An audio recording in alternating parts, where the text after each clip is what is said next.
Meski sang jenderal selamat, namun anak kesayangannya yang masih berusia 5 tahun tertembak 3 timah panas di punggung karena kekejaman PKI.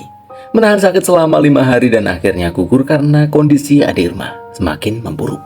Kalian datang ke sini hanya untuk membunuh anak saya. Ade Irma Suryani Nasution lahir di Jakarta 19 Februari 1960. Dia merupakan anak bungsu dari pasangan Jenderal Besar Abdul Haris Nasution dan Joanna Sunarti.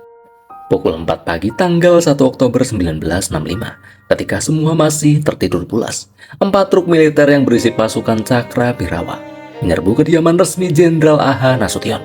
Saat itu, Ade Irma yang biasa tidur di kamarnya sendiri memilih untuk tidur bersama ayah dan ibunya. Tak lama kemudian, Joanna sang istri jenderal mendengar suara pintu rumah mereka didobrak secara paksa. Setelah itu, dia membuka pintu untuk mengecek. Dan di sana, ada pasukan Cakra Birawa dalam keadaan siaga, siap untuk menembak ke arahnya.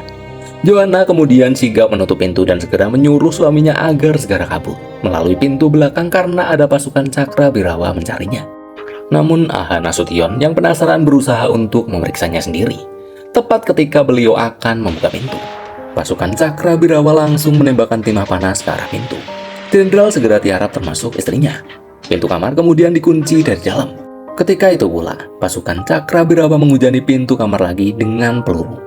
Ade Irma yang ketakutan kemudian terbangun dan memeluk kaki sang ibu, adik Jenderal Nasution Mardinah, yang memiliki akses pintu lain ke kamar sang kakak, datang dan langsung menggendong Ade Irma untuk menyelamatkan diri ke kamar lain. Namun naas, Mardinah salah membuka pintu.